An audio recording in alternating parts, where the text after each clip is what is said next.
Hi, you guys. Welcome to my channel, Life Lessons Learned. In this video, I'm going to talk about two jobs that I held that I thought were really insignificant. And I learned the lesson that there's no such thing as an insignificant job. So let's get into this one. Now, for these two that I'm going to be talking about, they were extra jobs. So they really were jobs for me to have a bit of extra income. So when I say feeling that they were insignificant. It wasn't that the job itself was so much that, but just the amount of money that you're making just to make, again, extra income. Now, back in the day, people used to have, and these were real jobs, so keep that in mind, youngsters, newspaper routes.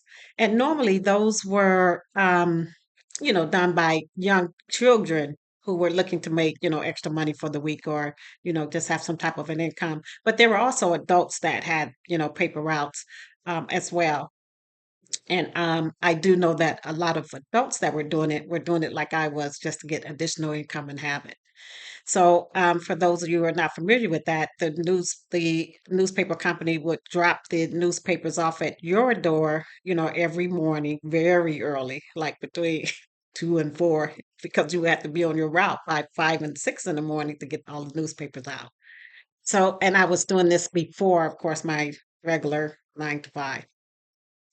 And as you the newspapers are not like rolled up or bundled up. You have to do all of that and rubber band them. And so it takes a while for you, depending on how big your route would be, to get all of that done as well. And I was enjoying it. I was getting up really early. You all know I had my 3 daughters, so didn't want to leave them at home.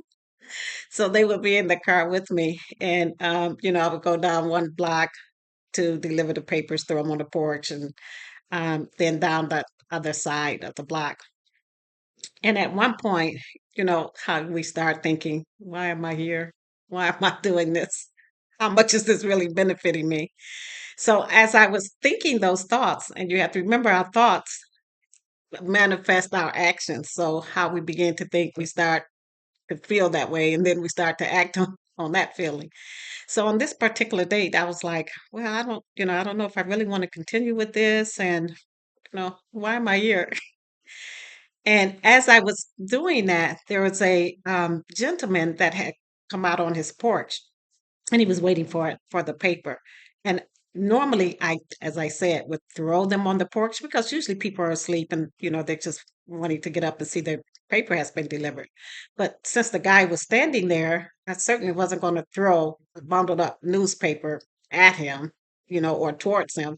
So I actually walked up the walkway and went to hand it to him, deliver it to him in his hand. And you guys, okay, got to keep it together here. The gentleman looked at me and he said, "Good morning, young lady."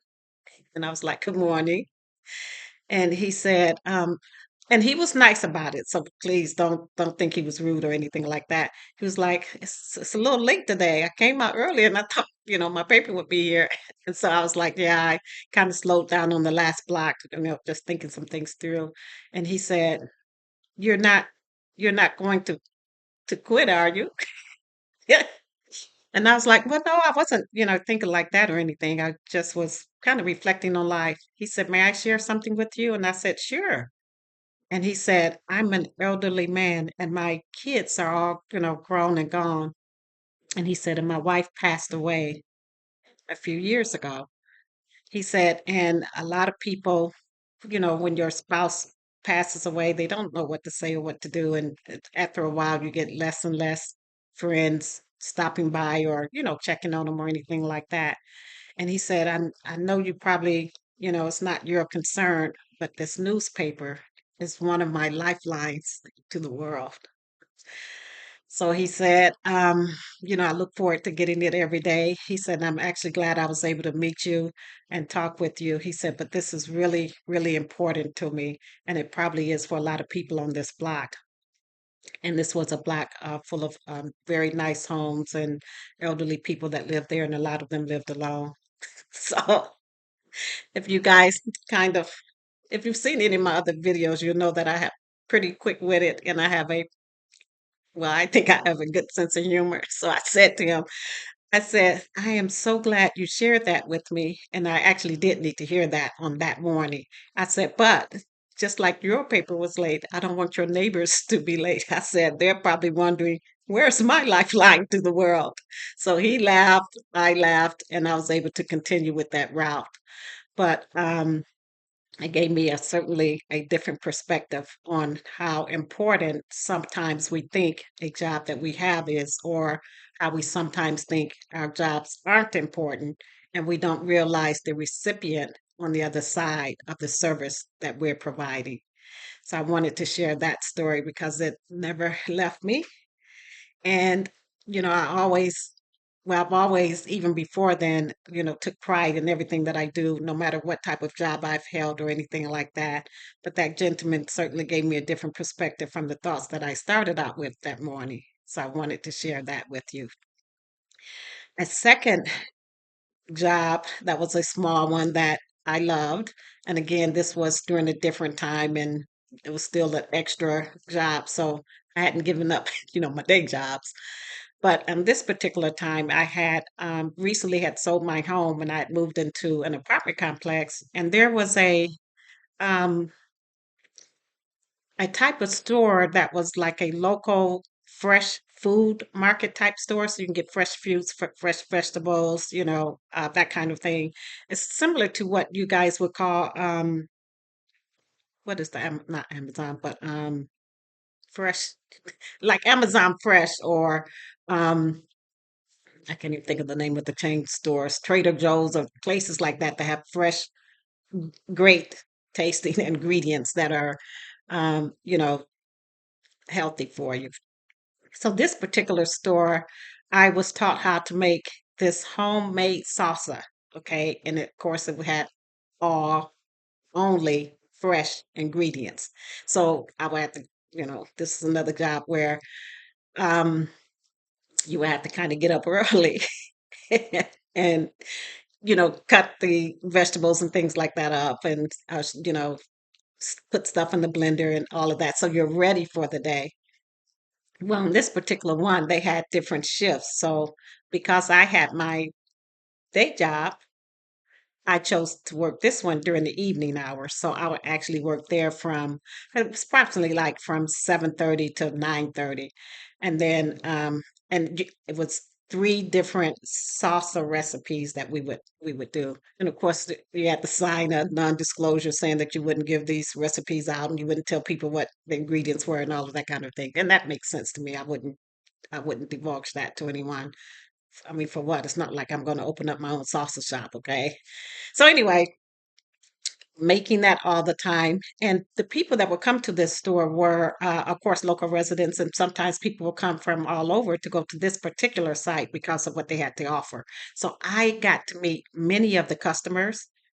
Um, they would tell, share stories with me and talk about how delicious this salsa was. And it was, you guys. I have to tell you, I didn't give the ingredients out or the recipe out, but when I had get togethers at my house, I would make this salsa. Okay. But anyway, so one day, I'm filling out the orders and everything, and people are coming to me to talk to me. And this young regular customer came. I'm saying young, but she was like maybe in her mid 30s, and she had this really older lady with her. And these customers were Greek. And the girl told me that she had brought her grandmother. So this elderly lady that was with her was her grandmother. And this lady was probably in her early 70s or so.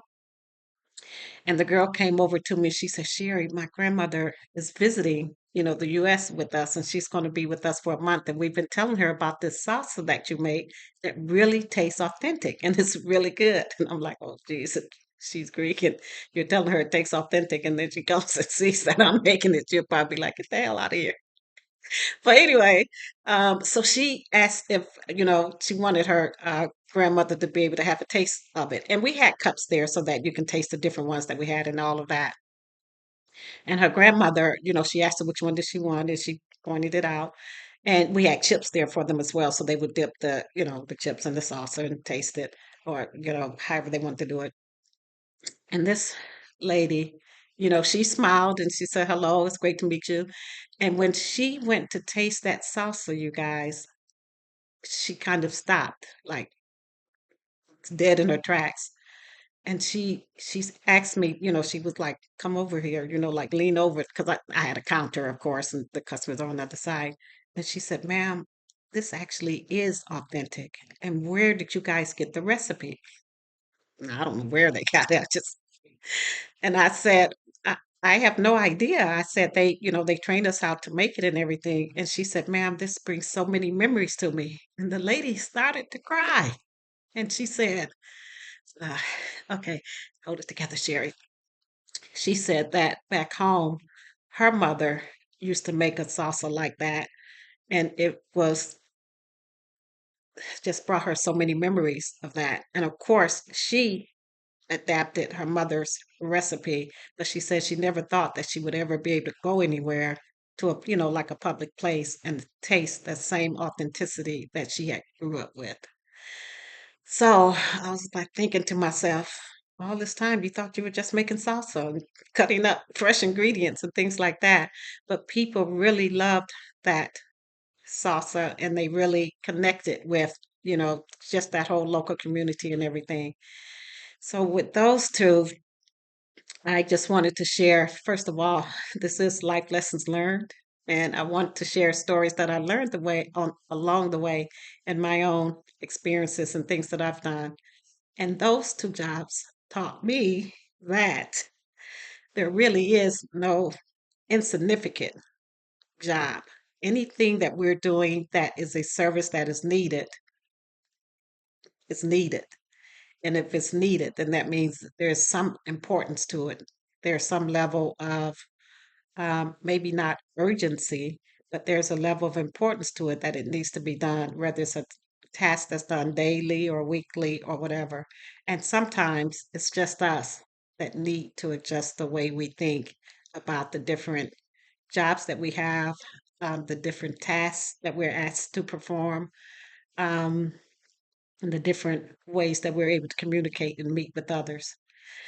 So, as you guys know, my mantra is knowledge is in the knowing, but wisdom is in the doing. And for me, as you know, once I learn lessons, I adapt them throughout my life unless I find ways that they can be tweaked or I can improve on them. But this is Sherry Brantley. This is Life Lessons Learned. Please share any times in your life where you may have felt, why am I here? What's the purpose of this job? And then you were able to have a point brought home to you as to how important you were in the service that you were providing for others. Okay, I will talk to you guys later. Please like and comment. Thank you.